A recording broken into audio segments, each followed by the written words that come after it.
A week and a half ago, you were inside the Capitol when domestic terrorists were threatening your life.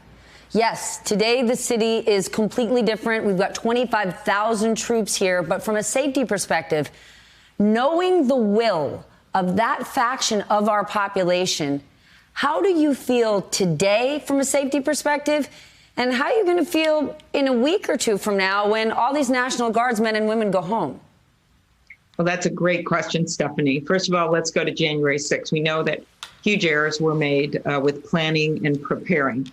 The citizens of this country should know that this inauguration has been always handled differently. It's a national security event. It's planned by the Secret Service and not solely in the purview of the Capitol. And so it is a very different type of event. For years in inaugurations in the past, including Barack Obama's, there was a very big military and National Guard present. So this is a whole different thing. As far as the Capitol, there has to be changes, perhaps to the perimeter, certainly to how things are handled and plans are made for major events. And so there's going to be a new police chief. There's going to be a new sergeant at arms in both houses. So that is going to happen, but it still shouldn't take away from the bravery of many of those officers that day, that basically, including one of them that gave his life, another that sadly took his own life, lost his life to suicide, the work that they did that day to protect the members. And so I wasn't scared myself. For me, it just shows the fragility of our democracy. And I think it was scary for a lot of people at home to be jolted into realizing how we must do everything to safeguard this democracy, especially from a president that sent a mob down the mall to invade the Capitol. Let's talk about your message to America on Inauguration Day. When you deliver those welcome remarks, there will not be that sea of Americans staring back like usual. Can this be a celebration of American democracy without America out there celebrating it?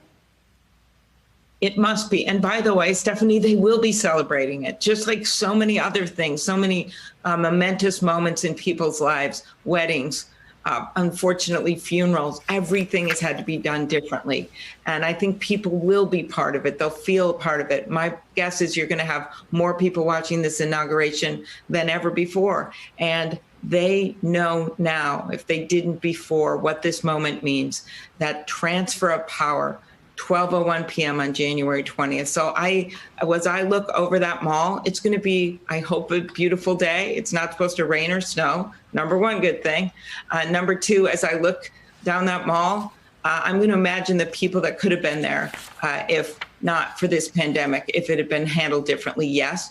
But I think it's also going to give a certain dignity and somber feeling to this ceremony that, again, will create one focus, and that is Joe Biden's words. That is having the first woman vice president in the history of America, first African-American vice president, first Asian-American vice president. The fact that Vice President Pence is going to be there, that you're going to see George Bush there.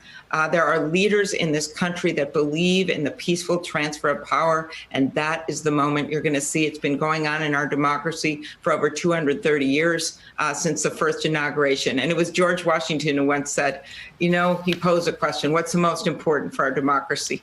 And he answered it himself. He said, it wasn't the election of the first president, it was the election of the second, because ours is a country that it believes in a peaceful transfer of power and believes that the will of the people triumph.